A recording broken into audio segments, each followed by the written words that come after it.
qu'aujourd'hui, le marché de l'immobilier tertiaire, c'est 30 à 40 milliards d'euros par an. Sur ce marché de 30 à 40 milliards d'euros, tu as 7% de la valeur qui est sur ces small caps. Donc ça reste une partie assez petite, ça pèse 2 milliards d'euros du coup à peu près. Mais en revanche, c'est la moitié des transactions en nombre.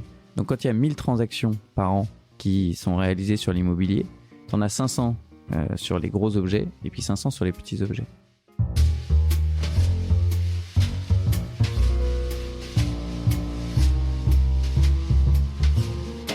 Salut, je suis Mathieu Stéphanie et je vous présente La Martingale, un podcast qui vise à explorer le monde de la finance personnelle pour comprendre comment gagner à tous les coups, qu'on ait 200 € par mois à investir ou 5 millions sur son compte en banque.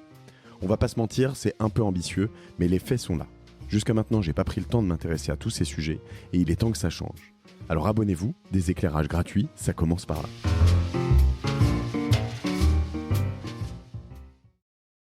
Vamos, comme on dit, vamos Rafa, tu vois, on est pris encore dans cette période de l'année Roland-Garros, quoi, tu vois. Léonard, salut, ça va ? Ça va et toi ? Ouais, très bien. Écoute, je suis ravi de te recevoir. On va parler avec toi, donc Léonard Herry, salut, Epsilon Capital. On va parler d'immobilier commercial. Alors plusieurs fois tu m'as repris parce que je disais immobilier de commerce, mais l'immobilier commercial est plus englobant, hein, c'est ça, c'est le principe. Ouais, exactement. On parle plutôt d'immobilier tertiaire. Ouais. Qui du coup est sous le chapeau des baux commerciaux, et donc c'est tout ce qui est bureau, commerce, tout ce qui est locaux d'activité, logistique, santé, tout ça, on sort du cadre des baux qu'on a sur de l'habitation classique. Là, on se réfère au code de commerce, et donc on change de contrepartie, on change de bail. C'est plus les mêmes règles que quand on est avec un locataire privé sur un logement, et donc on appelle ça l'immobilier tertiaire. Ouais. Très bien. Donc tertiaire. Par opposition au primaire, au secondaire, retour en classe d'éco, seconde, première, Keynes, Adam Smith, la main invisible, et il y a peut-être beaucoup de gens qui connaissent pas ça d'ailleurs. T'as fait de l'éco toi ou pas ? Non, moi j'ai fait plutôt scientifique. Donc tu connais Keynes Je connais un peu, ouais. Je pourrais passer en école de commerce, j'ai fait un peu d'éco. Ok. Comment il s'appelait ce français ? Il y avait aussi Bourdieu, si c'est ça. Voilà. Très bien. Donc primaire, ce serait plutôt des champs immobiliers, peut-être éventuellement des hangars, des choses comme ça. Secondaire, on serait dans du service. Non, primaire, secondaire, on serait dans de l'industrie. Immobilier d'industrie, j'ai jamais fait ça, tiens. Alors justement, c'est un peu la particularité on appelle l'immobilier tertiaire, mais en réalité aujourd'hui ça englobe tout ce qui est locaux d'activité. Okay. Ces locaux d'activité, c'est notamment les usages de personnes qui utilisent des machines-outils, etc. à l'intérieur, donc c'est leur outil de travail. D'accord. On n'est pas sur de l'industrie pure avec des usines particulières d'assemblage, etc. Mais on a des locaux d'activité où c'est le locataire qui soit utilise pour de l'entreposage de son matériel quotidien, soit même pour usiner certaines pièces, etc. Très clair. Donc au sens large, puis on a du commerce dedans aussi, potentiellement de la restauration, de l'hôtellerie, au sens très large. Alors, quand on dit ça, on se dit ça me concerne pas en fait, parce que nous on se sent tous concernés par l'immobilier qu'on connaît, qui est l'immobilier de logement. Donc tu te dis finalement, quand je vais acheter quelque chose, je vais acheter un appart puis je vais le louer. C'est la chose qui te semble la plus logique parce que naturelle, j'imagine. Exactement. Et alors moi je fais un peu d'immobilier de commerce dans le sens où j'ai des bureaux, donc j'achète mes bureaux puis je les loue, je les sous-loue, peut-être qu'un jour je les louerai à d'autres d'ailleurs, mais pour l'instant c'est plus pour mon usage personnel. Donc comme tu le ferais avec ta résidence principale, ça me fait découvrir ce nouvel univers. Depuis peu, je te disais qu'on a racheté le rez-de-chaussée dans lequel on fait du commerce, et là c'est pas moi, voilà. Mais en faisant ça, je me suis rendu compte que ça pouvait être à des prix raisonnable, c'est-à-dire que tu peux acheter à 6 000 € le mètre carré, 5 000 dans Paris, des rez-de-chaussée, de l'immobilier, donc là commercial, et j'imagine qu'il y a plein d'autres choses. Donc c'est ce que j'aimerais découvrir avec toi aujourd'hui, c'est se dire à Paris ailleurs, qu'est-ce qu'il y a comme opportunité, sachant que toi, avec Epsilon Capital, vous êtes spécialisé sur ce qu'on appelle les small cap, donc les petites capitalisations, donc pas sur de l'immobilier commercial de type la Défense, quoi. T'achètes pas des tours à la Défense pour les louer ou les revendre, quoi. Exactement. Nous, notre ADN s'est construit autour de ce qu'on a appelé les small cap. En réalité, les small cap, ça n'existe pas en immobilier. C'est pas une catégorie officielle, etc. C'est un peu marketing. En fait, l'idée, c'était de parler aux gens. Il y a des fonds actions qui sont dédiés small cap, donc c'est petites capitalisations sur du private equity, ou sur des fonds actions. Et donc là, nous, on a transposé un peu cette vision-là sur l'immobilier. Donc c'est ce qu'on a, nous, ce qu'on appelle aujourd'hui l'immobilier small cap, c'est tout l'immobilier dont le volume est inférieur à 10 millions d'euros. J'avais fait un super épisode avec Alexandre Toussaint là-dessus de Baltis Capital que je te propose, je sais pas si tu l'as écouté ou écouté, mais sur la restauration, il me racontait en effet d'acheter les locaux du Picard du coin ou des choses comme ça qui semblaient assez intéressants. On est dans cet univers là, lui il était vraiment très commerce, mais l'idée c'est qu'aujourd'hui on parle aussi de commerce et d'élargir un peu tout ça, ça te va? Ouais, nous l'idée justement c'est qu'on voulait sortir de cette des typologies d'immobilier et dire on va pas aller sur une catégorie en spécifique, c'est vraiment de voir tout l'immobilier inférieur à 10 millions d'euros et de regarder de manière diversifiée tout ce patrimoine-là. Alors à partir de combien ça commence? Enfin je veux dire, qu'est-ce qu'on peut acheter dans tout cet univers, à partir de quel prix, je veux dire Ouais, tu l'as dit toi-même, tu as acheté l'immeuble et puis finalement tu as racheté le commerce en bas, ça peut arriver à n'importe qui.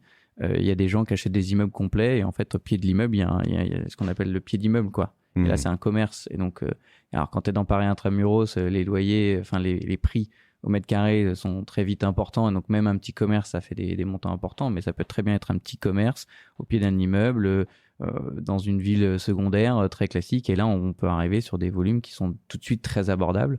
300-400 000 euros pour un commerce standard. Et ça, je pense que tu dis 300-400 000 euros, je pense que ça peut être moins encore. Parce que si tu prends, je sais pas, à Cherbourg, à Besançon, à Beauvais, un pied d'immeuble potentiellement bien placé, près d'un nœud où il y a du passage, pour faire une petite épicerie il peut y avoir des choses qui sont plutôt à 100-200 000, non? Ouais. Après, faut voir que sur le commerce en particulier, c'est pas parce que tu achètes le logement au-dessus à 2000 euros du mètre que le commerce en bas vaut 2000 euros. Justement, comme tu le dis, quand tu es sur une artère passante, etc., ça crée une valeur qui est autre qu'une valeur purement immobilière de résidentielle. Et donc, c'est pour ça à Paris, par exemple, tu vas rue de la Paix, les prix des logements dans le coin, c'est peut-être 15, 16, 17, 18, voire plus. Mais les commerces à 25, 30 000 euros du mètre. Donc, t'as pas une corrélation immédiate entre le résidentiel et le commerce en pied d'immeuble. Donc là-dessus, ça augmente un peu le volume, mais globalement, oui, tu peux arriver très facilement à des prix très abordables de 200 000 euros pour un petit commerce. Est-ce que tu peux me donner les avantages et les inconvénients de ce type d'immobilier, d'investissement par rapport justement à du locatif particulier, enfin du logement? Déjà, tu es exposé sur une catégorie d'actifs qui est différente. Donc aujourd'hui, on le voit, le résidentiel, c'est des rendements qui sont finalement assez faibles. Quand tu veux quelque chose de très core, quand tu vas acheter à Paris, tu n'as pas 5-6% de rendement. Quand tu vas un peu partout en France, tu peux avoir des rendements plus ou moins attractifs, mais après, voilà, faut connaître les marchés. Quand tu veux aller investir à Besançon, tu connais pas la ville, on te propose peut-être 7-8% de rendement, mais quand tu connais pas, des fois, c'est difficile d'apprécier. L'avantage de ces petits actifs commerciaux, déjà tu es exposé à un risque qui est plus le même puisqu'on n'est plus dans le même cadre, dans le même cadre de bail. C'est d'avoir du rendement. Tu peux, en fonction des localisations etc., tu peux avoir des rendements qui vont entre 5 et 10-12%. Okay. Ça dépend derrière de l'emplacement, de la qualité du locataire, des baux en eux-mêmes. Tu peux avoir des baux qui sont plus ou moins longs, etc. Donc ça apporte de la valeur au bien. Mais donc déjà, tu as ce rendement qui existe moins sur une classe résidentielle. Et tu es exposé à un autre risque. Si je dois aller en contrepartie de ça, qui est peut-être, je te demande avantage, inconvénient, c'est peut-être un sentiment, tu vas me dire si j'ai tort ou raison, mais j'ai l'impression que tu peux avoir des bureaux ou commerces ou tout ce que tu fais, hôtellerie, etc., vacants plus longs. C'est-à-dire que souvent dans l'immobilier locatif de logement, si tu te débrouilles bien, que tu es assez bien placé, si tu as 1 ou 2 mois de vacances, c'est beaucoup. J'ai l'impression que quand tu regardes certains emplacements commerciaux, tu peux avoir 2, 3, 6, 8, 10 mois, 1 an où t'as pas de locataire, quoi. Même dans les bureaux, hein, j'ai vu ça un moment. C'est peut-être moins le cas maintenant. C'est une vraie. C'est des objets qui sont un peu plus techniques à étudier. Quand tu achètes un commerce, oui, bien sûr que si du coup t'as mal choisi l'emplacement, tu peux te retrouver sans locataire. Ça peut mettre beaucoup de temps. Tu peux devoir baisser le loyer. Ça, c'est un risque non neutre. C'est aujourd'hui, si tu n'arrives pas à relouer, tu vas baisser le loyer pour relouer. Donc, espérer. Donc, finalement, le rendement attractif que tu avais au début, c'est plus le même. Quand tu as acheté à 8, finalement, que tu te retrouves à 5, c'est plus le même investissement. Donc, c'est quand même un objet plus technique à analyser. On en parlait tout à l'heure, mais tu regardes, tu n'es plus concentré que sur l'emplacement. Quand tu achètes une tour à la Défense, tu sais que tu es exposé au marché de la Défense. C'est la Défense, c'est du bureau. En revanche, quand tu vas acheter un commerce, quand tu vas acheter un bureau dans des zones un petit peu secondaires où tu vas aller chercher ce rendement, il faut quand même bien analyser l'emplacement, il faut avoir la qualité du locataire, parce que forcément, ce que tu vas chercher, c'est à pérenniser les flux locatifs. Les pérenniser et éviter les à-coups, comme tu dis, où tu peux te retrouver à mettre longtemps à retrouver, parce que finalement, l'emplacement, tu l'as analysé sous le mauvais angle. Sachant que la pérennité du locataire, ce qui est intéressant là-dessus, c'est que aussi t'es pas aussi collé et contraint par la loi sur un locataire qui te paye pas. J'imagine que tu peux l'éjecter beaucoup plus facilement que dans du logement, non? Oui. Donc déjà, t'as pas la trêve hivernale, t'as pas tout ça. Sur les baux commerciaux, tu peux, à partir du moment où le locataire paye plus, ça dépend des rédactions des baux, mais normalement, les baux sont plutôt bien rédigés là-dessus. Au bout d'un moment, tu as une clause résolutoire du bail, tu peux dire au locataire, tu payes pas, tu t'en vas. En revanche, le bail, il est plus compliqué. C'est-à-dire que ce qu'on appelle le 369, typiquement, c'est valable partout là-dedans. En plus, il y a souvent des histoires de... Alors, si t'es pas dans un bureau, hein, encore une fois, je fais la différence. Tu vas me dire s'il y a d'autres choses que vous traitez, mais oui, vous faites aussi... Alors, il y a bureau. Donc là, on est dans un bureau, 2e étage, etc. Souvent, c'est pas en rez-de-chaussée. Tu vas avoir les commerces qui sont, eux, pour le coup, en rez-de-chaussée ou en zone d'activité spécifique.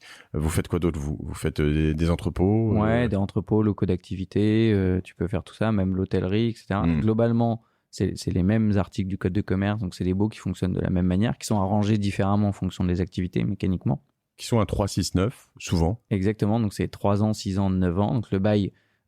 c'est d'une durée minimale de 9 ans avec des possibilités pour le locataire de dénoncer le bail, en tout cas de quitter les locaux au bout de 3 ans, 6 ans, 9 ans. Donc ça veut dire que moi je suis propriétaire, je loue à un locataire, je m'engage moi pour 9 ans. C'est-à-dire que j'ai pas le choix s'il paye de rester 9 ans avec lui. Et lui, il a le choix de partir, mais que tous les 3 ans, sur des...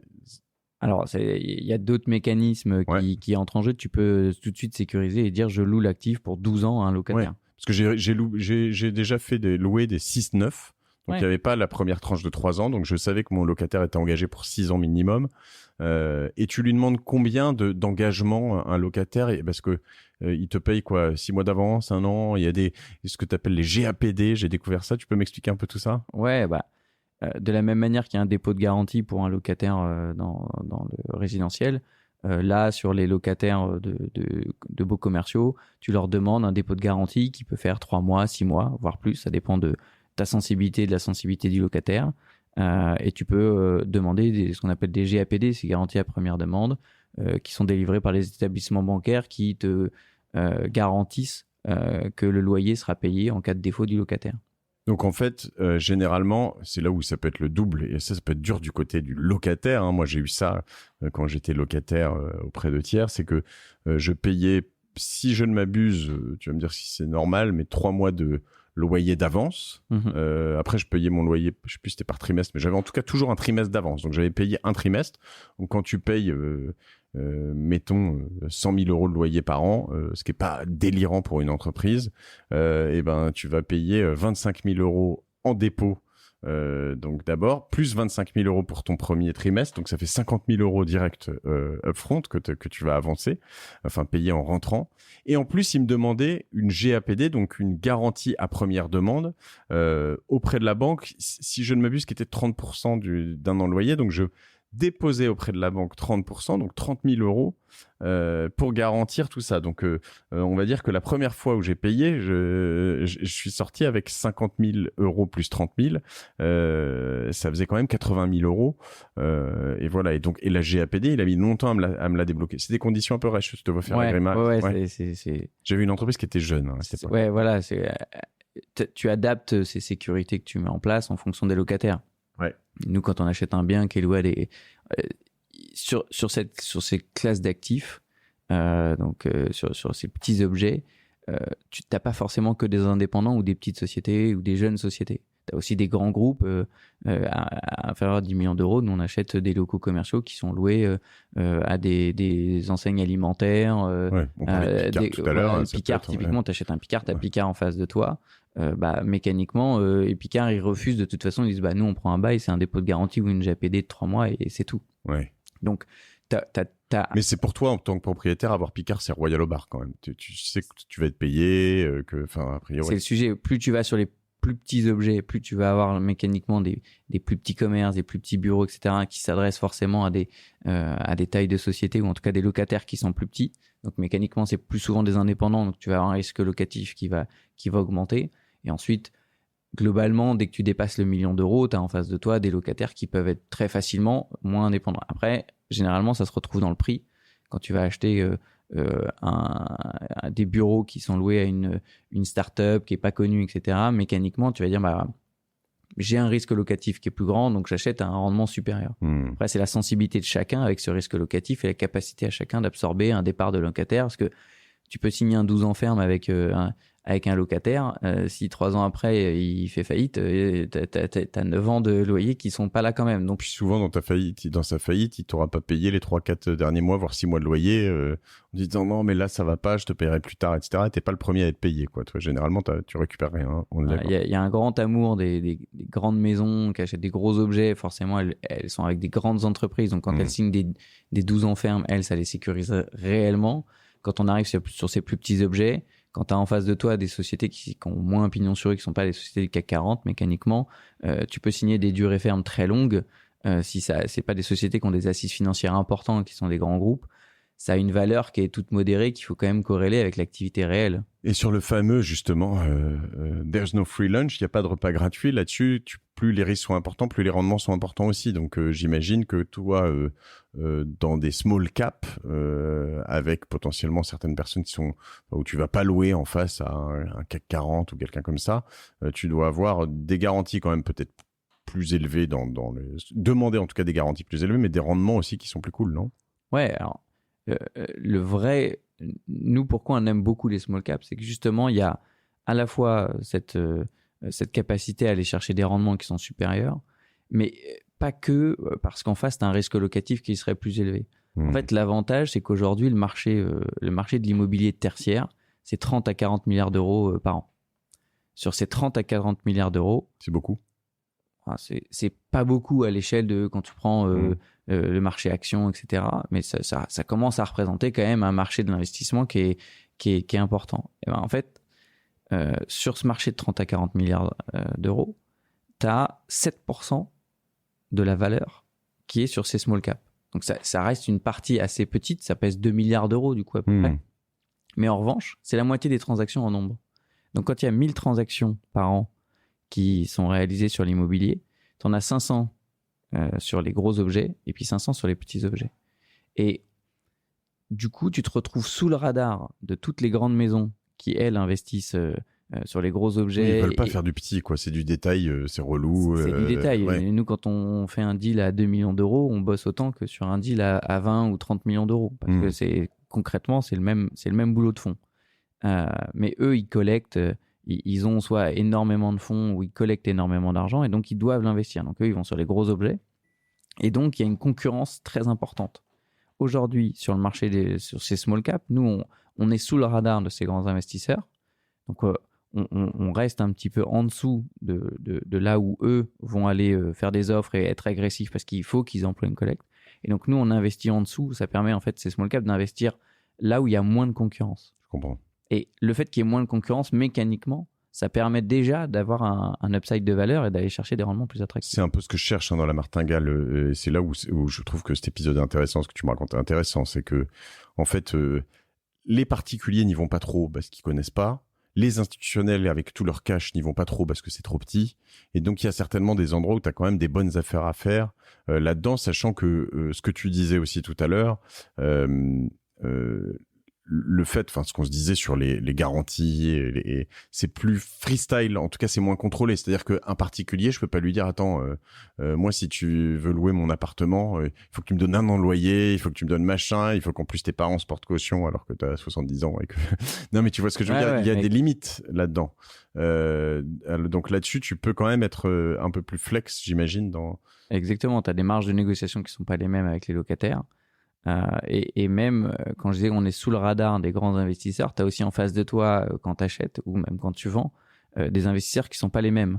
Aujourd'hui, nous, quand on achète, quand tu arrives sur ces small caps, tu arrives avec en face de toi, souvent, c'est des petits institutionnels, des petites entreprises ou des petites foncières privées ou des privés.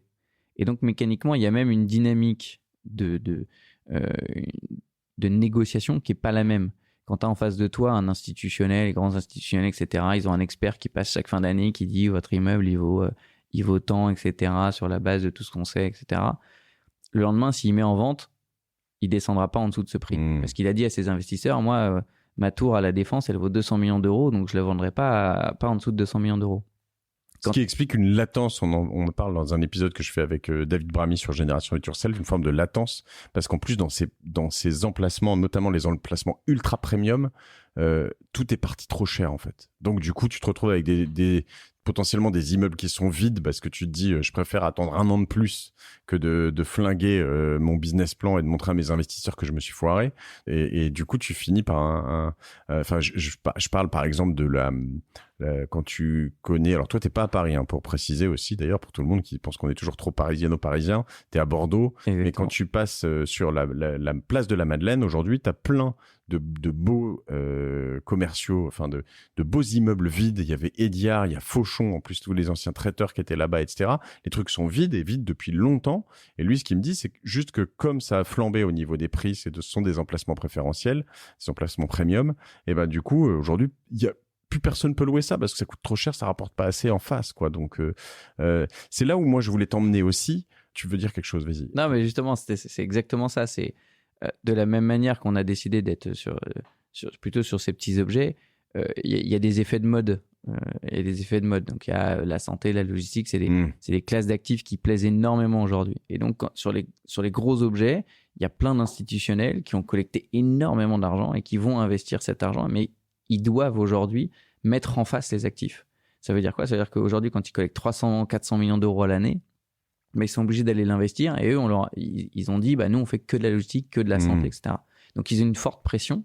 Et donc, cet afflux de liquidité, puisque aujourd'hui... Ils sont presque victimes de leur succès, en fait. C'est presque un peu ça. Ça veut pas dire que c'est pas des bons produits. Ça veut juste dire qu'aujourd'hui, mécaniquement, ils ont une pression pour aller acheter. Et donc, comme tu dis, il y a un temps de latence entre le moment où il y a des hausses des taux, où il y a ces choses-là, et en même temps, eux, ils doivent aller investir beaucoup d'argent, et donc finalement, ils sont toujours plus agressifs sur les valeurs. Donc il y a une sorte d'avantage au first mover, c'est là où il faut être très tôt, jamais dans la tendance, mais toujours dans la bonne direction, comme on dit dans ceux qui connaissent un peu la ref connaissent. Et l'idée, c'est que... en fait, si tu viens trop tard là-dedans, tu te retrouves collé avec, je sais pas, je vais me dire, je suis un gros network de banque, je vais bien vendre par tous mes détaillants une thèse sur, comme tu le dis, la logistique, dont j'entends parler ici sur la Martingale depuis 2 ans. Et puis en fait, là, t'es en fin de truc et du coup, tu vas acheter que des choses très chères. Potentiellement, il en reste des bonnes affaires à faire, mais c'est compliqué. Oui, alors ça veut pas dire qu'il reste pas que des bonnes, enfin il reste plein de bonnes affaires à faire. C'est les actifs qui sont pertinents. C'est juste qu'aujourd'hui l'afflux de collecte, elle fait que la prime de risque sur ces actifs, elle se reflète moins. Tu vois, pour te dire un truc assez rigolo de la logistique, tu me parlais tout à l'heure de la boulangerie Maison Dimanche qu'on embrasse, qui est juste en bas d'ici. En fait, moi, il me loue un box. Je sais pas si je dois le dire, je sais même pas si j'ai le droit de faire ça dans le règlement de copro, mais il me loue un box comme juste en face, comme outil, un truc de tampon logistique en fait. C'est là où il met de la farine, il doit mettre du matos, c'est des tas de choses comme ça.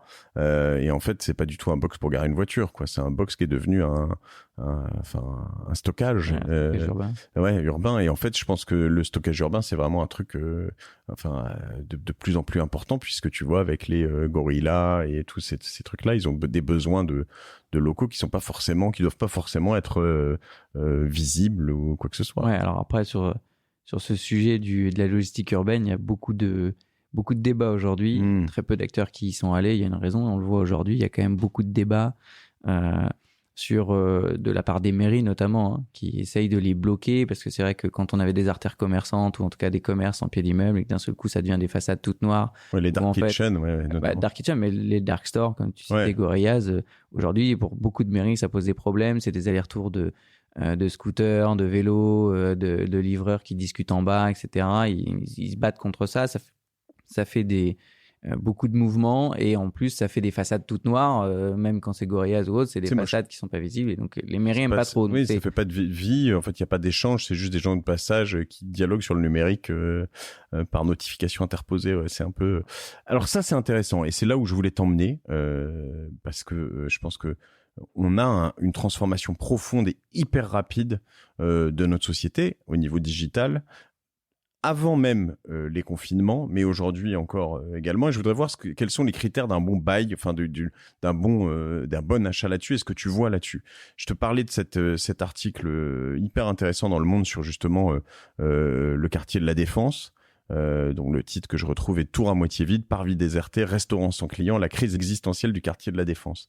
Et en fait, aujourd'hui, entre la logistique de proximité, les Uber Eats, tout a changé à une vitesse, les confinements, le télétravail, etc. En quelques années, en fait, t'as quand même l'impression que les effets sur ton business, alors sur les gros c'est déjà une chose, mais sur ton business tout petit, c'est aussi assez important. Qu'est-ce que t'en tires toi? Qu'est-ce que tu vois comme chose à faire, à pas faire? Est-ce que la logique c'est toujours emplacement? Est-ce que je sais pas moi, tu vois je cherche, mais l'habillement a toujours sa place dans le monde physique. Est-ce que tu peux me dire un peu les méga trends que tu vois là-dessus? Alors justement, sur ces petits actifs, tu dois de sortir un peu des méga trends. Les méga trends aujourd'hui, tout le monde aime bien la santé, la logistique, etc. Déjà, quand tu parles de ces petits actifs, un entrepôt logistique aujourd'hui, c'est les vrais entrepôts. Quand on parle de vraie logistique, c'est plus de 100 millions d'euros l'actif. Donc en réalité, aujourd'hui, on a très peu. J'en vois en construction dans le nord de Paris, il y a le truc ça fait 6 mois qu'il est en construction, c'est gigantesque, c'est n'importe quoi. Mais ça pèse, c'est des actifs qui valent 100 millions, c'est des énormes locataires, etc. Donc là-dessus, c'est vraiment d'autres analyses. Là, quand tu arrives sur les small caps, quand tu arrives sur ces petits actifs, tu dois te sortir un tout petit peu de ces méga trends et de réfléchir à la fois sur une dynamique locale. Mécaniquement, tu vas un peu partout en France. Tu regardes pas les small caps qu'à Paris. Tu regardes les small caps, c'est de la périphérie de villes moyennes. C'est des choses où il y a des prix déjà qui sont attractifs. Ok. Parce que t'es sur des prix au mètre carré, t'as moins de pression foncière qu'à Paris, etc. Donc c'est plus accessible. Mais t'achètes quoi en périphérie de ville moyenne? Tu vois, typiquement, moi, j'habite en centre de la plus grosse ville de France. Donc moi, je vois, quand je pense commerce, je pense commerce rue de Courcelles, et je me dis, putain, acheter un commerce rue de Courcelles, c'est le meilleur moyen de te faire exploser la gueule, parce que tu vas acheter un truc super cher qui va juste perdre toute la valeur que ça peut perdre dans les 20 prochaines années. Je me trompe peut-être, mais peut-être. Après, l'idée justement, c'est que tu vas aller chercher, quand tu vas en périphérie de ville moyenne, tu vas aller chercher un bon emplacement. Donc tu as tout ce nous on appelle les retail parks un petit peu. C'est les actifs qui sont aujourd'hui avec l'artificialisation des sols, etc. Les mairies ont de plus en plus de mal à autoriser des constructions, notamment sur des commerces, etc. en périphérie. Donc tu vas regarder les dynamiques des villes. Tu vas potentiellement aller en périphérie, mais du coup, tu vérifies que tu es à l'entrée du rond-point. C'est le rond-point de l'entrée. C'est un truc tout bête. Donc, tu réfléchis en placement, mais tu réfléchis aussi à long terme. Ton objectif, c'est patrimonial quand tu achètes ces actifs-là.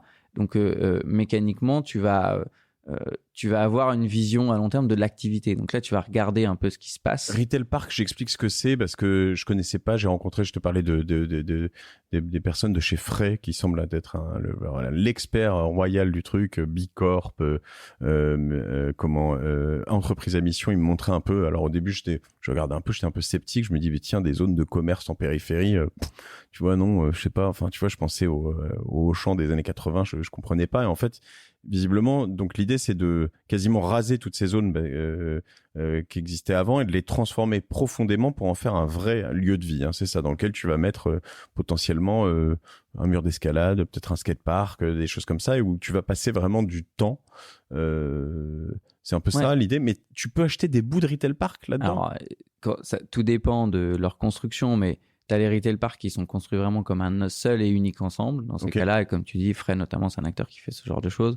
Et donc, tu as une vision globale du retail park. Après, tu as les zones commerciales qui sont un peu diffuses, où il y a plein d'actifs qui sont construits au fur et à mesure. Et c'est des zones qui sont en périphérie de ville. Donc, à Paris, tu n'y vas pas parce que quand tu habites dans le centre de Paris, tu vas pas aller t'amuser, et puis généralement tu n'as pas de voiture. Aller à Cergy-Pontoise. Exactement, tu vas pas à Franconville, etc., dans les grands centres commerciaux. Si tu vas chez Ikea une fois par an à Franconville. Exactement, voilà, c'est pour ça que c'est la visite annuelle d'Ikea. Non mais en revanche, quand tu vas... À noter l'attractivité dans ce qu'on dit d'un Ikea qui emmène des gens... la locomotive, ce qu'on appelle la locomotive de la zone commerciale. Mais du coup, en revanche, en région, tu as beaucoup plus cette thématique-là où en fait... Le centre-ville, tu as un petit centre-ville animé avec des boutiques qui sont généralement du prêt-à-porter, etc. Et puis, tu as en périphérie tous ces commerces qui ont besoin de grandes surfaces, par exemple. Donc, tu as les boulangers, les Darty. Nous, il y a une thématique qu'on aime beaucoup qui est le discount, par exemple. Tous ces formats bazar, les foires fouilles, les actions, etc. Et donc, en fait, ça s'organise autour de zones commerciales comme tu as les petites zones d'activité. Tu me vois sourire, mais moi, je me dis, mais ça existe encore, ça marche encore, ces trucs-là? Mais c'est... Alors... Oui, mais ça marche très bien parce qu'en réalité, aujourd'hui, le cœur de ville, il n'y a pas de place. C'est les petits emplacements, comme tu dis, c'est des petits pieds d'immeuble. Je vais te donner, moi, un sentiment profond, et je me trompe probablement, et peut-être que je suis trop en avance de phase. Alors là-dessus, excuse-moi ce peu d'humilité, mais pour moi, tu vois, les foires fouilles, les machins, les trucs, c'est des espèces de... Non, mais je me trompe. C'est des espèces de trucs qui ne vendent que de la merde qui vient de Chine et de la société de consommation qui a aucun avenir en fait. Et peut-être que je me trompe, et peut-être que en fait elle a plein d'avenir, et que je suis juste un bobo parisien. Mais il y a deux réalités. Enfin, il y a une réalité, c'est et à la fois la campagne présidentielle et à la fois la crise en Ukraine ont démontré qu'il y avait une vraie problématique de pouvoir d'achat. Aujourd'hui, mécaniquement, quand tu habites dans Paris intramuros, c'est pas des enseignes que tu vois au quotidien, que tu utilises.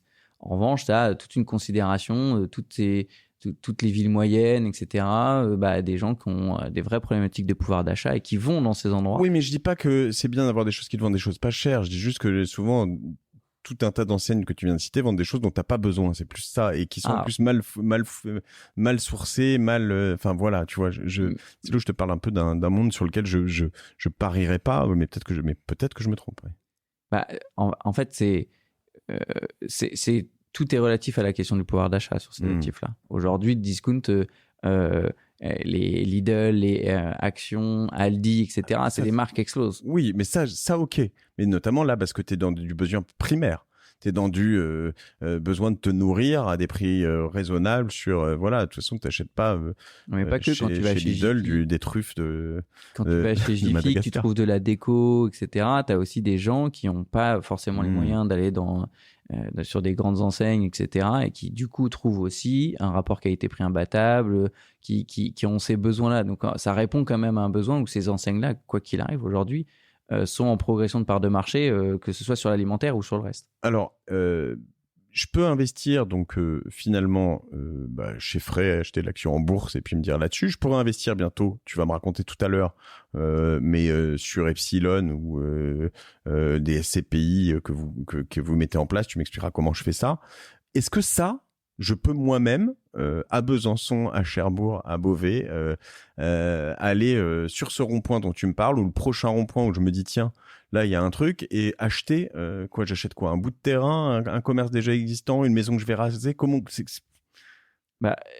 Alors, t'as un premier obstacle, c'est forcément quand tu vas dans une agence immobilière, ils te proposent des logements. Ouais. Mécaniquement, t'as pas accès tout de suite à ce type de biens parce que c'est pas ceux qu'on te propose tous les jours. Mais il en a généralement quand même. Je vais chez Nexity, chez Stéphane Plaza, et je lui dis non, attends, tes logements, t'es sympa, j'en ai déjà ou j'ai déjà fait. Moi, je voudrais un autre truc. Balance-moi quelque chose. Ils en ont. C'est ça. Premier réflexe. Il y a des agences. C'est comme moi, j'ai un ami qui a monté des clubs de sport à Paris. Bah, au début, il sait pas comment trouver un local. Okay. Et en fait, t'es pas obligé d'aller voir que les gens qui sont spécialisés là-dedans. Tu vas avoir une petite agence qui vend que du résidentiel. Et en fait, quand tu toques à la porte et que tu demandes, t'as accès à ce type de bien. Donc, ça veut dire que des fois, ils en ont. C'est pas toujours le cas. Mais sinon, t'as d'autres, ce que nous, on appelle des brokers. Mais en fait, c'est des apporteurs d'affaires qui en ont. Je te parlais de David Bramy avec Point de Vente. Exactement. Ce genre de choses, ouais. Genre, il y a de plus en plus d'acteurs très ouverts et très accessibles. On peut regarder sur Internet, il y en a maintenant plein qui sur le bon sur coin, Se Loger, t'as Se Loger, bureau, commerce, activité. Okay. Donc, tu peux trouver ces choses-là. Après, il y a quand même une rareté sur les produits un peu plus prime, un petit peu mieux, parce que forcément, ils les gardent à des investisseurs qu'ils ont un peu sous le coude. Mais bon, faut faire ami-ami, faut prendre des relations et s'habituer. Et après, tu as accès à ces deals. Alors, ok, tu as accès, tu trouves le truc. Ma banque, moi, si je vais la voir, mon banquier, j'ai jamais fait ça. J'ai 28 piges. Moi, je parle pas de moi, évidemment. Je suis beaucoup plus jeune. Et je lui dis ça. Et il va me financer. Si je lui dis, je voudrais acheter cette boutique, je voudrais acheter ce terrain pour faire de la logistique ou pour faire tout ça. C'est possible? Alors, ça dépend des actifs. Ça dépend du risque et ça dépend j'ai envie de dire, du banquier. Il y a des banquiers qui sont plus ou moins frileux. Toi, tu peux voir un pied d'immeuble avec un commerce, un petit plateau de bureau. Toi, je sais pas si tu vois, quand tu achètes ton propre plateau de bureau ou tu exerces ton activité, ça facilite le truc. Après, à partir du moment où tu as un bon locataire, où tu es bien accompagné, où tu montes du sérieux, c'est la capacité ça dépend de ton patrimoine aussi. Typiquement, c'est plus facile quand tu as du patrimoine à côté, etc., de pouvoir aller chercher ce financement. Et aujourd'hui, il y a une vraie question sur le financement avec les hausses de taux. Alors, en effet. Pour partager, moi, ce que j'ai fait, tu vas me dire si c'est assez market practice, comme on dit, mais à plusieurs reprises, nous, quand on a acheté des bureaux ou des choses comme ça, on a acheté... alors déjà, ce qui est important, c'est d'avoir des estimations sur le prix de location au mètre carré, parce que c'est comme ça que ça se fait en bureau à l'année. Donc, on n'est pas sur un prix de location. Voilà, donc tu vas dire, voilà, ici, ça se loue tant. Tu vas avoir soit 2 agents immobiliers qui vont te faire pour essayer d'être certain que tu vas pas... Des estimations, pardon, donc pour être certain que tu vas pas donner une estimation amical, on va dire, à ton banquier. Éventuellement un notaire, j'ai eu ça récemment, le notaire te dit quels sont les prix de location dans le 17e, voilà. Après, si tu as encore mieux, quelqu'un qui te file un bail, en fait, donc qui est prêt à te dire si tu achètes ça, je m'engage sur un 6-9 ou un 3-6-9. Alors ça peut être ta société, parce que moi je l'ai fait avec Cosa Vostra qui loue les bureaux à la SCI qui les a achetés, mais ça peut être aussi une autre société qui a un bon bilan. Et aussi un truc que les banques aiment bien, alors après ça dépend qui il y a dedans, mais c'est que tu le fasses à plusieurs, avec plusieurs garanties. Donc du coup, en effet, si tu achètes à 2, 3, à 4, quand tu connais pas bien ce marché notamment, si en plus tu en as un dedans qui connaît un peu mieux, c'est potentiellement pas mal. Bah, le banquier, clairement, il va regarder 2 choses, c'est les garanties que tu lui apportes et les garanties qu'il a en face, donc le locataire. Okay. Donc à partir du moment où il y a un bail long, il va être content. À partir du moment où plus le locataire va être une grande maison, plus lui va être rassuré. Le sujet de fond sur tout ça, c'est que sur des plus petits actifs, le risque il est aussi dilué parce que l'emplacement compte. Quand tu vas aller sur des actifs plus exotiques, quand tu vas commencer à aller sur des périphéries, sur des bureaux, etc., tu vas passer potentiellement où la petite agence bancaire du coin, elle va plus savoir faire. Donc là, tu vas passer sur des banquiers d'immobilier professionnel qui vont regarder les choses différemment. Nous, par exemple, aujourd'hui, même quand on achète des plus petits actifs, on est accompagné par des banquiers qui sont spécialisés dans l'immobilier, et on montre aussi patte blanche parce que nous, quand on achète ces actifs-là, on fait appel à des avocats qui revoient les baux. On parle pas d'un bail qui est très standard sur un bail résidentiel. Donc, mécaniquement, là, on a des baux qui peuvent différer. Comme tu dis, on les adapte à droite, à gauche, ces baux. Tu as des baux qui sont plus ou moins anciens, etc. Donc, qui prennent plus ou moins en compte les réglementations. Et donc, mécaniquement, tu peux avoir des risques sur les baux. Tu as des charges qui sont pas récupérables. Par exemple, comme sur un bail résidentiel, toi, tu payes certaines charges et le locataire en paye d'autres. Là, c'est la même chose. Donc, c'est toujours important de se faire accompagner. Nous, on a des avocats qui sont spécialistes des baux commerciaux, qui regardent les baux, qui nous alertent s'il y a des points d'attention particuliers. On fait toujours passer un bureau de contrôle, un bureau technique qui se vérifie dans tout l'actif, tout ce qui est technique pour vérifier qu'il n'y ait pas de problématique. Par exemple, typiquement, tu achètes un commerce ou des bureaux, tu as des systèmes de climatisation. L'état de la climatisation, est-ce que globalement l'immeuble est en bon état? Ça, c'est quelque chose, tu as moins cette considération où c'est plus facile sur le résidentiel que sur des actifs tertiaires. Sachant que dans le résidentiel, souvent tu livres, on va dire, un clé en main dans lequel t'as pas forcément, tu peux négocier un peu, dire fais-moi un mois de loyer, je te refais un coup de peinture, mais dans le commerce commercial, on va dire au sens large, tu peux vraiment avoir des grosses tractations où tu vas avoir quelqu'un qui va te dire écoute moi je vais complètement refaire tout, je vais refaire du sol au plafond, les fenêtres, l'électricité, la clim, etc. Et donc là, en revanche, tu me laisses un an de loyer, quoi. Ça, c'est possible. Hein. Ouais, alors tu as des pratiques comme ça. Sur les baux commerciaux, tu peux accorder des franchises. Donc ça, c'est un risque aussi quand ton locataire part. Pour avoir un nouveau locataire, tu vas déjà avoir une période de vacances. Loyer, quoi, tu vas perdre peut-être 6 mois le temps de relouer. Puis après, le nouveau, pour le faire venir, tu vas lui dire, toi, ça va te coûter d'arriver dans sur ce nouveau local ou ce nouveau bureau. Donc, tu vas devoir faire des travaux, aménager, organiser ton déménagement. Et donc là, on va t'accompagner. Du coup, on peut faire 6 mois, 1 an. Ça dépend des actifs. Un peu si t'as pas. Voilà. Si tu payes ton truc en face, ouais. C'est pour ça que sur cette classe d'actifs, c'est pas le même risque que le résidentiel où tu peux avoir une rotation assez régulière. En tout cas, des périodes sans revenus qui sont plus courtes sur ces actifs commerciaux. Tu peux avoir des périodes plus longues. C'est là l'intérêt aussi, en revanche, de diversifier et donc d'aller sur ces petits actifs. C'est que plus ils sont petits, si tu arrives à multiplier, tu multiplies le nombre d'actifs et donc l'exposition à des locataires. Et donc, tu diversifies plus rapidement que si tu achètes une tour à la Défense de 20 000 m². Mécaniquement, si tu as un locataire et que le locataire s'en va, t'as mis 200 millions d'euros avec une grande vacance. Là, aujourd'hui, quand tu vas sur ces small caps, finalement, tu vas très vite diversifier le patrimoine et diversifier le risque que tu as. De la même manière que tu achèterais 10 appartements. Là, tu achètes 10 actifs et avec un volume équivalent. Je reviens sur mes questions des signaux faibles, de nouvelles tendances. Alors, peut-être pas des méga trends, plutôt des small trends, justement, parce que les méga trends, comme tu le disais, finalement, c'est peut-être trop tard.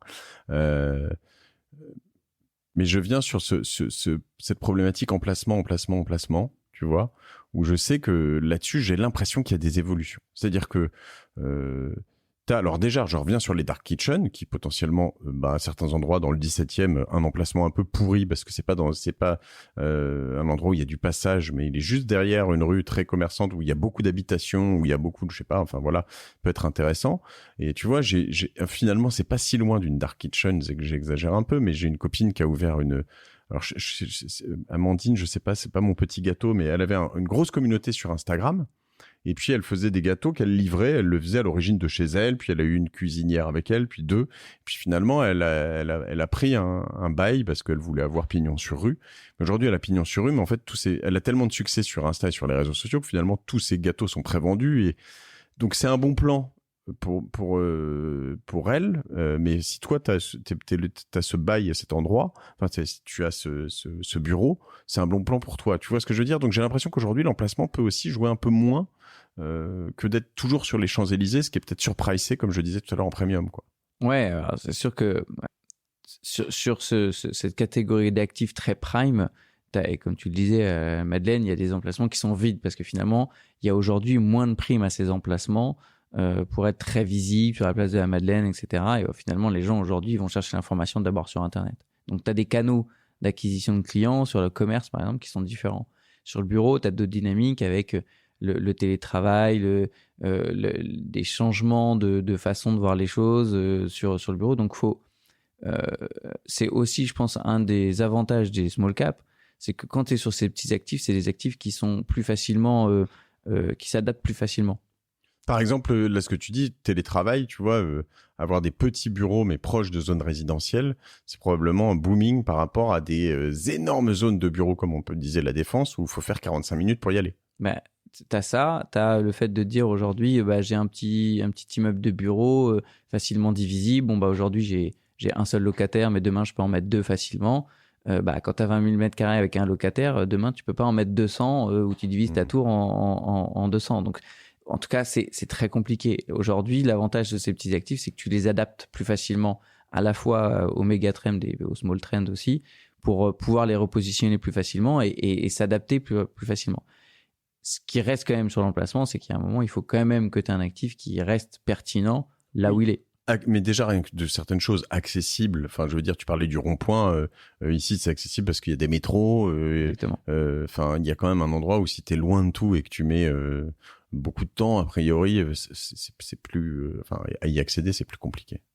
D'autres choses là-dessus que tu as vu récemment Non, nous, on a cette approche vraiment où sur ces petits actifs, tu as cette approche, comme tu dis, où tu dois regarder les trends et surtout, finalement, tu as une vision très macroéconomique. Tu as des secteurs d'activité que tu vas commencer un peu à éviter parce que tu sais pas trop comment ça évolue. Tu parlais tout à l'heure du textile. Textile a encore sa place potentiellement parce qu'il y a des gens qui veulent toujours acheter, essayer, etc. Comme tu dis, il y a la place du e-commerce dedans. On sait pas trop. Donc aujourd'hui, nous, c'est des choses sur lesquelles on est très prudente. Il n'en reste pas moins qu'en périphérie, par exemple, ça marche encore très bien parce que les gens se déplacent pour d'autres choses. Et comme tu disais, il retail park où finalement les gens rentrent dans la zone et puis ils commencent par la salle d'escalade, ils vont essayer des fringues, ils vont manger au resto du coin, ils font tout et finalement ils passent la journée dessus. Donc à la foire-fouille. Finalement, voilà, ils finissent à la foire-fouille. Mais du coup, ça marche encore. La réalité, c'est qu'on ne sait pas, c'est très difficile. Aujourd'hui, il y a des marques qui ont plus ou moins vécu le Covid différemment, il y a des rachats. Donc, ton emplacement, voilà, tu as l'emplacement qui compte et après, tu as le textile, par exemple, que nous, on évite. Mais tu dois regarder et avoir des convictions aussi sur l'activité de ton locataire. Tu peux avoir des bureaux qui sont sur le principe où tu dis, c'est pas une énorme zone de bureaux, etc. Mais quand tu regardes, en fait, c'est une petite zone de périphérie. Il y a que du digital, du tech, etc. Et forcément, aujourd'hui, c'est plutôt le sens de l'histoire. Et donc, mécaniquement, ces actifs-là, tu vas les regarder plus facilement qu'avant. C'est là où moi, je crois beaucoup aussi à ce que, tu vois, une forme d'analyse des réseaux sociaux.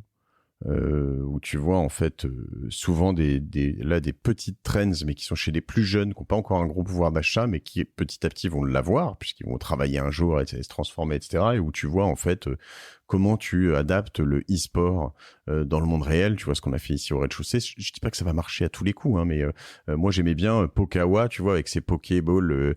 Lui, il s'est mis, il a déployé partout dans toute la France par centaines de magasins, etc. Enfin de restaurants. Et lui, il cartonne parce que finalement, tu peux aussi faire des photos dans ses. Il a vachement développé l'interaction vie digitale et vie réelle. Et donc du coup, te dire, ok, tu prends les trends sur les réseaux sociaux, qu'est-ce qu'elles vont devenir dans le monde physique et comment tu peux adapter tout ça. Nous, on croit beaucoup aussi, tu vois, on cherche ici typiquement à acheter un bureau. Moi, j'aime bien acheter mes bureaux, mais pour Orso Media, qui est une société qu'on a créée, dans laquelle on veut faire une sorte de maison des créateurs de contenu, tu vois, parce que là-dessus, il y en a beaucoup, tout le monde crée ses contenus et en fait, tu peux avoir des besoins. Pourquoi pas une sorte, je parlais de skatepark, mais en fait, les gens créent leur TikTok et leurs choses. Si tu leur proposes des endroits où ils peuvent créer leur contenu, sachant que tu peux être en sous-sol, en rez-de-chaussée, tu peux avoir des endroits moins chers que ce que tu devrais aller chercher ailleurs. Tu vois ce que je veux dire? Ouais, après, du coup, tu vas avoir des actifs qui s'adaptent à ça, mais c'est vrai que ça concerne plus souvent les small caps, donc ces petits actifs. Exactement. Et donc, mécaniquement, tu vas te retrouver plus souvent avec des gens en face de toi. La contrepartie, c'est que tu as aussi une insécurité. C'est pas parce que tu crois que ça va marcher. Exact. Donc, faut être prêt. Et ça, c'est important. Quand on va pas sur des résidentiels et qu'on va sur cette classe d'actifs, quand on y va tout seul, il faut être prêt à vraiment avoir ce trou où on se dit peut-être que 2 ans après il y a plus de locataires et donc faut quand même être capable de convaincu sur l'emplacement à la fin. Je vais même rebondir là-dessus parce que faut être prêt non seulement toi-même mais faut aussi convaincre tes banquiers parce qu'en effet quand tu es sur des small trends comme ça qui sont pas encore convertis, nous ici on a ouvert ce bureau en coworking à l'origine. Nos banquiers n'étaient pas du tout habitués au coworking donc ça leur plaisait pas du tout. Ils ont quand même financé cela dit mais on leur disait oui mais on va louer au poste comme ça etc. mais il y a pas de garantie au poste, combien ils peuvent partir au bout de combien de temps, 1 mois, 3 mois, mais c'est n'importe quoi, tu vois, ça nous faisait flipper. Je dis non, t'inquiète. Et en fait, aujourd'hui, on en a fait plusieurs, on en a refait un Bordeaux et ça fonctionne. Et là, typiquement, aujourd'hui, moi, je fais du co-living. Je fais un projet de co-living. Donc, on prend une maison dans laquelle on va faire 9 unités différentes. Et en effet, au début, les banquiers, ça les faisait flipper parce que tu leur dis, mais c'est quoi? C'est une colocation. Alors non, c'est pas exactement une colocation, c'est un peu pareil, mais c'est différent, etc. Et là, je vois en revanche que le co-living, c'est en train vraiment de pousser très très fort dans des zones spécifiques, quoi. Ouais, t'as des gros acteurs aujourd'hui du co-living qui se sont lancés il y a quelques années, qui ont une phase vraiment de boom énormissime, et ça marche très bien. C'est un nouveau mode de consommation du résidentiel avec des besoins très différents. Très clair. Écoute, ça me semble assez complet, je crois, ce qu'on a dit. Alors, on peut, si on veut pas se lancer comme ça, seul ou entre potes ou quelques-uns, on peut aller faire appel à des acteurs. Vous, le principe, donc chez Epsilon, c'est de proposer en pool, en fait, ensemble, à pas mal de monde, une SCPI. Donc, on connaît le principe. Ici, c'est d'investir dans un fonds, donc qui est le vôtre, qui est Epsilon ou qui a un autre nom d'ailleurs? Epsilon 360. Epsilon 360, ça veut dire qu'il y en aura peut-être plusieurs après, c'est ça? Non, celle-ci, c'est vraiment la traduction de toute notre ADN sur l'immobilier small cap. Et oui, l'idée, c'est d'offrir à ceux qui n'ont pas la possibilité, ou en tout cas qui peuvent être un peu frileux et se dire, ouais, moi, j'ai pas la possibilité dans 2 ans de perdre 1 an de loyer, c'est pas possible. J'ai pas 100 000 euros à investir maintenant. J'ai pas 100 000 euros, j'ai pas la capacité à avoir un financement et à avoir tout ça. Et donc, nous, on propose ce produit qui est la SCPI qui finalement est... Où je peux pas risquer autant sur un seul truc, parce que ce que je dis, t'achètes ton truc en périphérie de... Tu mets 2 millions d'euros dans un bel actif en périphérie, et puis bon, voilà, c'est tout ton patrimoine dedans. C'est pas conseillé d'y aller tout seul. De Vannes. Eh bien, voilà, en périphérie de Vannes, tu perds tout, t'es à poil, c'est pas bien. Donc, si je mets ça chez Epsilon, je peux gagner, je peux perdre. C'est comme tout investissement. Exactement. Un risque. Mais je fais bien mon job. Mais l'idée, c'est de dire que vous répartissez tout ça depuis assez longtemps. Ça fait combien de temps que vous faites ça? Nous, on s'est lancé il y a 1 an, et on a lancé officiellement fin 2021 la SCPI. Et donc, vous avez récolté combien aujourd'hui? On a collecté 22 millions d'euros. Ah ouais. Déjà pas mal. On a déjà 36 millions d'euros qui sont investis. On a à peu près 14 actifs qui sont sécurisés. Donc aujourd'hui, quand tu dis qu'on a récolté 22 millions et 36 investis, ça veut dire que vous faites de l'emprunt aussi? Ouais, il y a de l'emprunt en face. Et aujourd'hui, ça permet déjà d'avoir 14 actifs. Donc on a déjà ce dont je parlais, de diversification du patrimoine. Par exemple, un actif que tu as... Tu me dis que typiquement, on parlait d'un commerce alimentaire. On a acheté un Supéco dans le nord de la France. Supéco, c'est la marque discount, c'est Aldi ou Lidl version Carrefour. Voilà, ça marche très bien. On a un bon emplacement, on a un super locataire parce que c'est la marque Carrefour en face. Comme je disais, on n'a pas forcément que des petits locataires. Donc là-dessus, c'est des actifs sécurisés sur le long terme. Ça a été récemment rénové par le locataire, etc. Donc ça marche tout seul. Ok. Et je peux rentrer à partir de combien? 1 000 euros. 1 000 euros. Ouais. D'accord. 1 000 euros, l'idée, c'était exactement de proposer cette solution, voilà, à ceux qui n'ont pas les moyens forcément d'y aller tout seul. Et donc, c'est que ce soit hyper accessible. Et après, je peux remettre autant que je veux. Je peux mettre 100 une fois que je suis rentré, ou c'est que par tranche de 1 000 euros? Non, ça, c'est 1 000 euros pour rentrer. Et après, tu peux verser tous les mois, tous les trimestres, tous les semestres, à partir de 50 euros. Okay. De manière régulière. Ça te permet de te constituer une épargne avec un sous-jacent immobilier tous les mois ou tous les trimestres en fonction de ta capacité d'épargne. Ok, et je peux éventuellement, on en a parlé avec Louvre Invest ici, mais éventuellement emprunter pour venir sur une SCPI comme la tienne.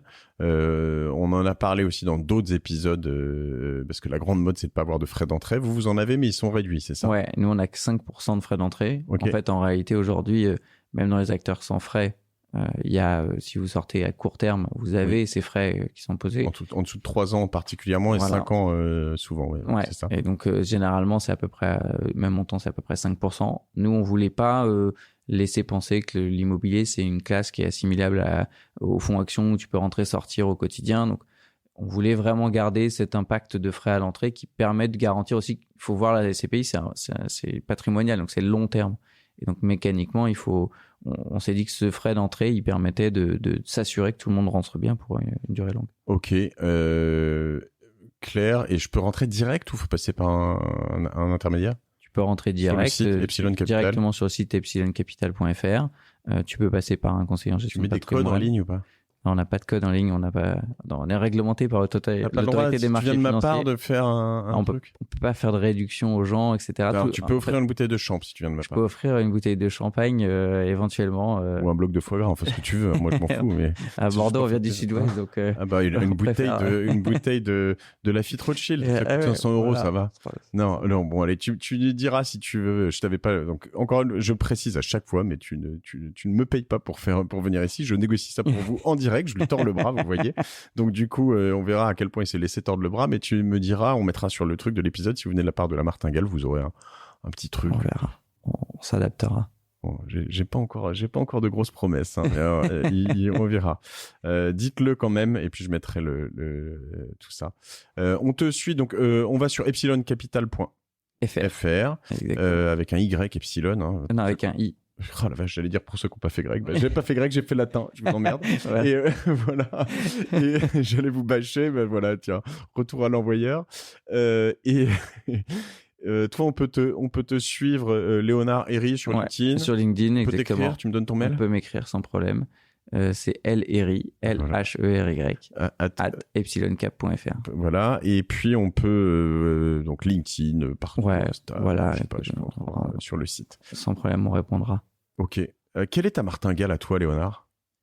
Est-ce que tu en as une? C'est quoi ton petit péché? J'ai beaucoup réfléchi. Ouais. C'est très dur parce que tout le monde a son petit truc, tout le monde. Ouais. Et moi, je dirais que c'est un peu le travail. C'est un peu bête, mais on peut faire ce qu'on veut, on peut investir où on veut. Finalement, le meilleur endroit où aller, c'est travailler là où on veut travailler et comme on veut et se donner à fond.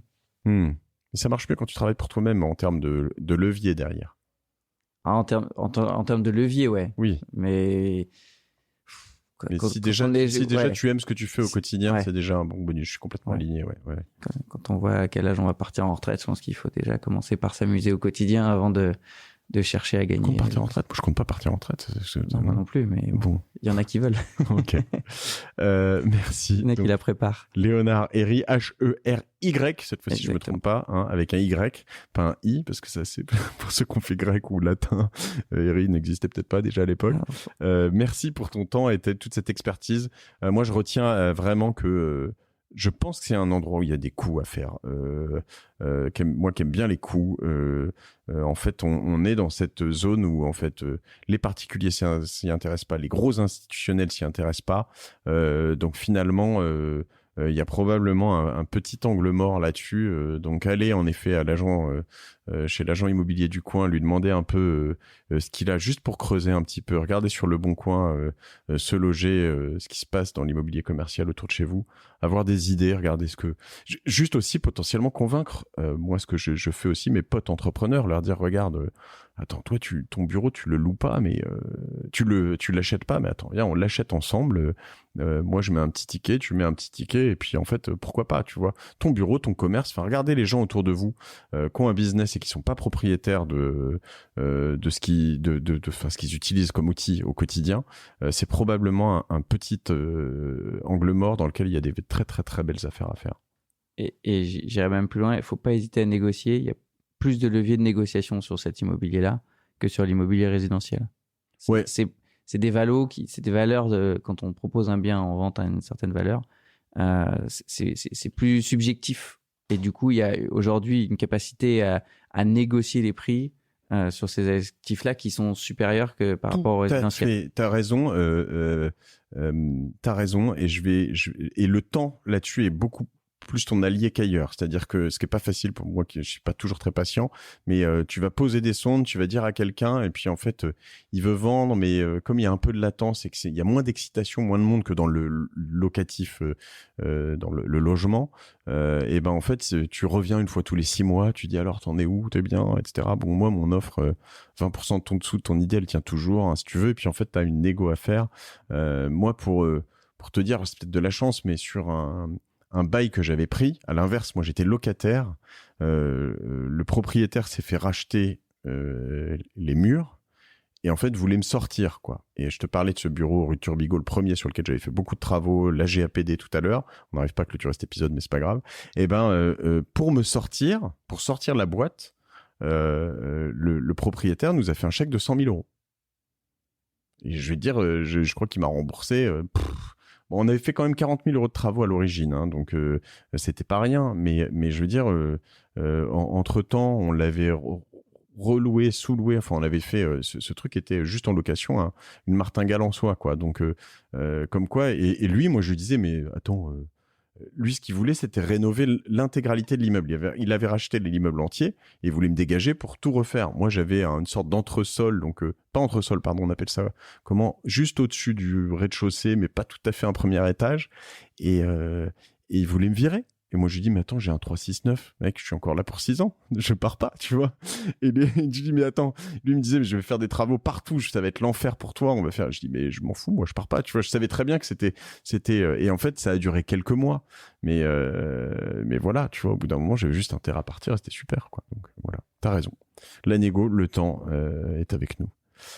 Salut. À bientôt alors. À bientôt. À bientôt. Ouais, à bientôt à tous.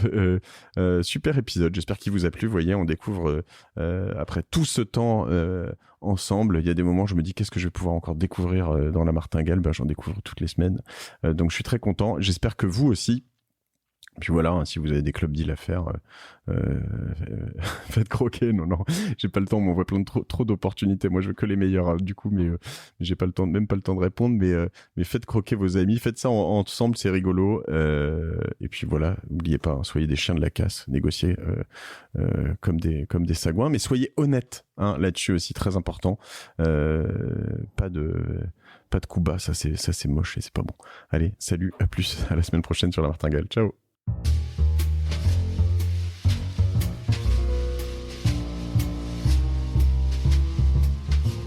Merci d'avoir écouté La Martingale jusqu'au bout. Si cet épisode vous a plu, n'oubliez pas de le partager autour de vous et de vous abonner à la newsletter sur lamartingale.io. Si vous trouvez 5 petites minutes, je vous invite à mettre une note 5 étoiles ainsi qu'un commentaire sur Apple Podcast. Ça nous aide beaucoup pour remonter dans les classements. Ce podcast est produit par Cosa Vostra, une agence conseil tech et créative qui accompagne ses clients dans leur stratégie digitale. J'aime beaucoup Cosa Vostra, si vous le savez bien.